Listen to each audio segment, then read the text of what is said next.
प्यारे मित्रों, सबको राधे राधे।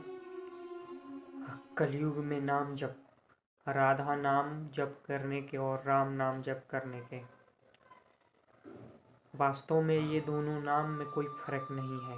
पर कलयुग में सबको अपने अपने रुचि में आनंद आता है। अब कोई भगवान राम का नाम, कोई राधा रानी का नाम, कोई भगवान कृष्ण का नाम, इसमें थोड़ा भी फर्क नहीं है। आप कोई भी नाम जप करो, किसी में भी थोड़ा भी फर्क नहीं है। आप 3 रास्ते पकड़ो, पर जाना एक ही जगह है, पर अलग अलग रास्ते पकड़े। इसी तरह कोई भगवान का नाम, कोई शिव जी का नाम, कोई राधा जी का नाम, कोई कृष्ण जी का नाम जप करता है। तो फायदे की बात करते हैं कि फायदे क्या क्या होते हैं। जो भी नाम जप करता है, नित्य नाम जप, तो सबसे पहले उसकी जहाँ आजकल मन की व्यथा यानी निगेटिव सोच सबसे ज़्यादा परेशान किए हैं, गंदे विचार सबसे ज़्यादा परेशान किए हैं।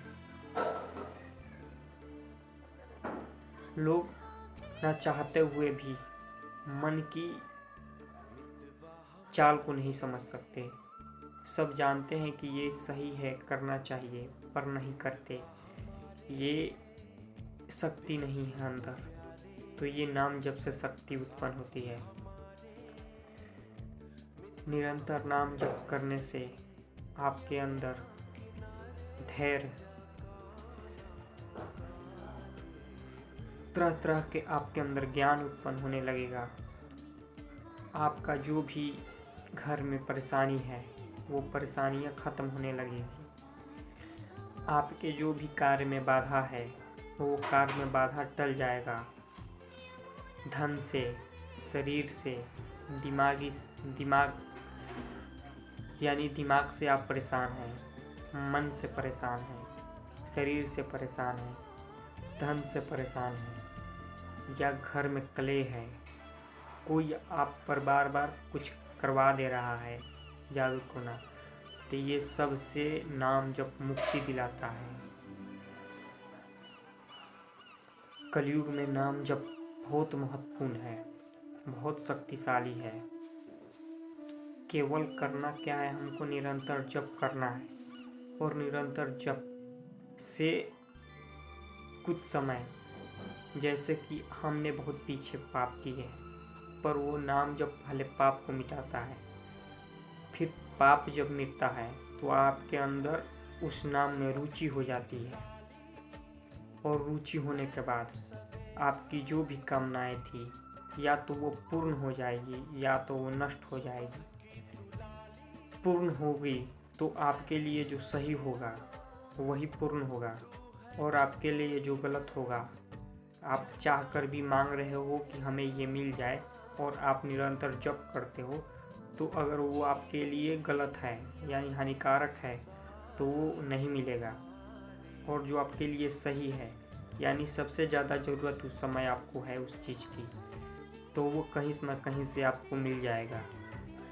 ये बहुत ऊंचे ऊंचे संत ने अनुभव अपना बताया है। तो नाम जप से लौकिक पारलौकिक हर चीज़ मिलता है, पर इसमें धैर्य रखना जरूरी है। अब बहुत साधक होते हैं जिनको नाम जप करते करते नाम जप में रुचि हो जाती है, उनके अंदर की इच्छाएं मर जाती है, पर कुछ इच्छाएं रहती है, तो वो इच्छाएं कुछ समय के लिए उनका पूर्ण हो जाता है, सब चीज़ मिलता है। पर एक ऐसे भी साधक होते हैं जो केवल भगवान का नाम और भगवान को छोड़कर कुछ नहीं चाहते। 3 तरह के साधक होते हैं।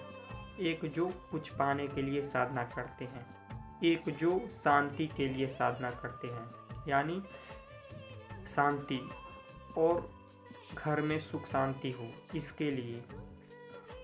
तीसरा जो कि केवल इस जन्म मरण चक्र से मुक्ति यानी भगवान को प्राप्त करना चाहते हैं। तो ये 3 तरह के साधक होते हैं।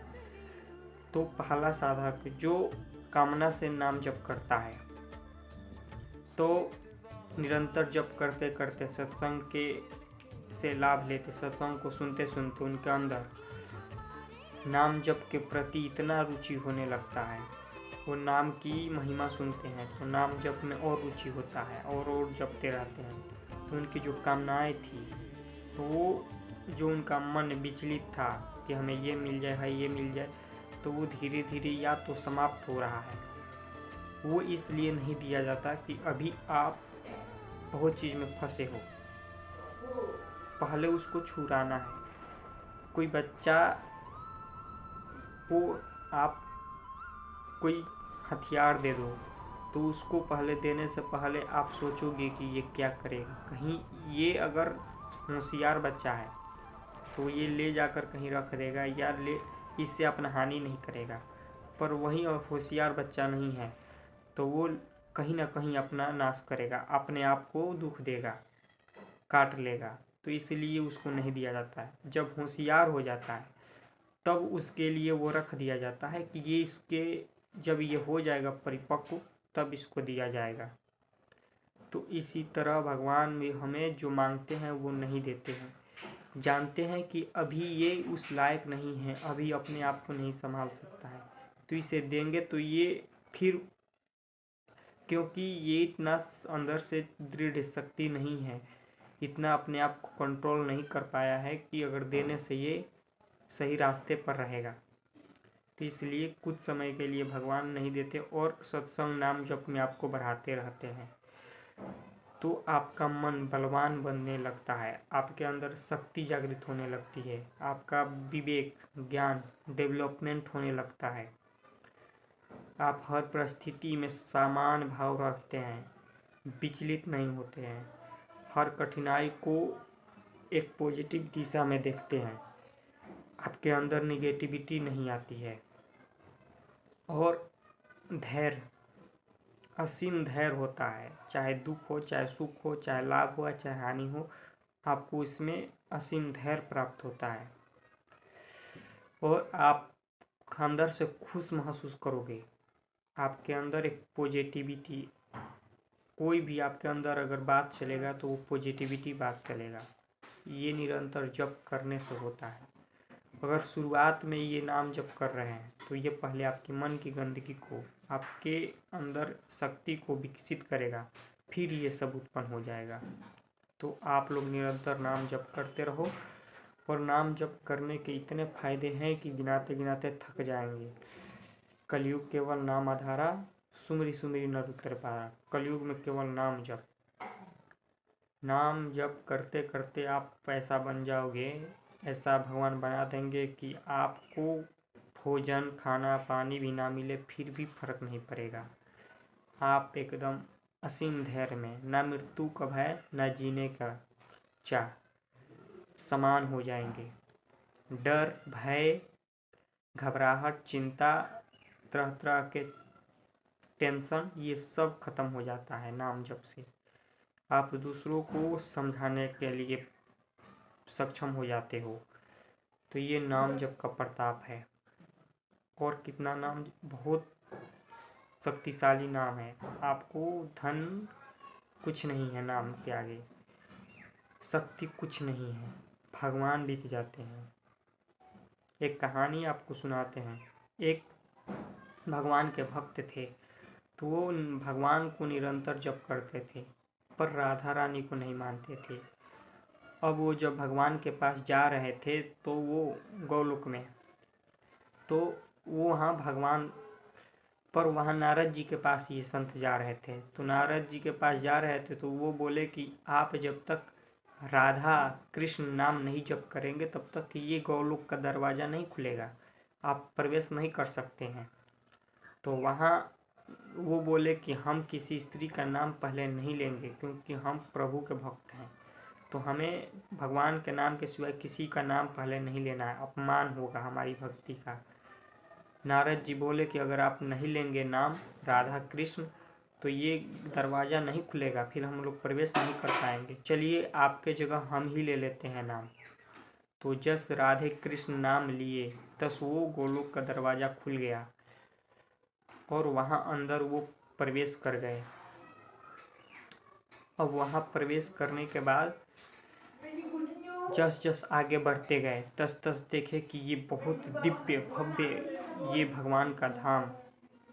पर वहाँ एक सजा धजा मतलब वहाँ भगवान को सेवा में राधा रानी प्रकट थी और राधा रानी उनको सजाना उनको सब करना उन्हीं के हाथ में है।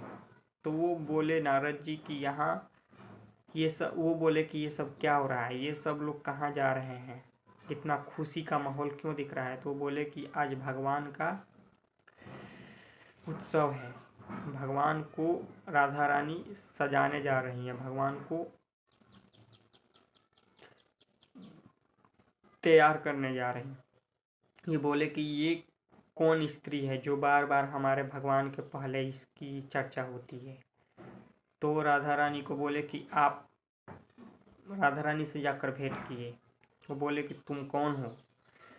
तो भगवान को एक भेंट दिए। वो भेंट भगवान ने पहले राधा रानी को दिया खाने को। उस पे और क्रोधित हो गए ये संत। बोले कि आप मेरी भक्ति का अपमान कर रहे हैं, ये स्त्री कौन है, राधा रानी कौन है। भगवान बोले, भगवान कुछ नहीं बोलते। वहाँ सब उपस्थित होकर देखते रहे। ये राधा रानी को विचलित करने के फिर में कि तुम कौन हो, क्या कर रही हो। वहाँ एक लड़की थी, छोटी बालिका। तो ये 2 बार नाम जप किए थे तो वो तितली के रूप में थी। जो ये संत थे 2 बार राधे राधे बोले, तितली से वो मनुष्य बन गई उन नाम के प्रताप से राधा। और एक बार और राधा बोले तो ये मुक्त हो जाती, पर नहीं बोले। तो वो जब राधा रानी को प्रेरित कर रहे थे कि तुम कौन हो, क्यों भगवान को ऐसी कर रही हो, भगवान को क्यों ऐसा तुम मोहित करके अपने एथी में फंसा रखी हो, हमारी भक्ति का अपमान कर रहे हो। तो वो कुछ नहीं बोल रही, हंस रही है। छोटी बालिका बोल रही है कि संत महाराज आप एक और बार राधा बोल दो। वो बोल रहे हैं क्यों राधा बोले, कौन है राधा। तो बोले कि एक बार आप राधा बोल दो तो हम इस शरीर से मुक्त हो जाएंगे। हम वहाँ नाली के कीड़ा में परे फतिंगी थे, पर आप लोगों ने राधा नाम उच्चारण किया, उसके प्रताप से हमें मनुष्य शरीर मिल गया। 2 बार राधा उच्चारण किया तो हमें यहाँ आ गया आपके धाम में, भगवान के धाम में। और एक बार और उच्चारण कर दो आप तो हम इससे मुक्त हो जाएंगे। वही संत वो घुटने टेक कर रोने लगे, कहे कि इतना प्रताप राधा, भगवान के पहले राधा नाम का। तो वो रोने लगे और उस बालिका को एक बार और राधा बोले और माथा सलाए। वहाँ से वो बालिका मुक्त हो गई। तो ये है भगवान का नाम का प्रताप। अगले वीडियो में फिर मिलते हैं। जय श्री राधे।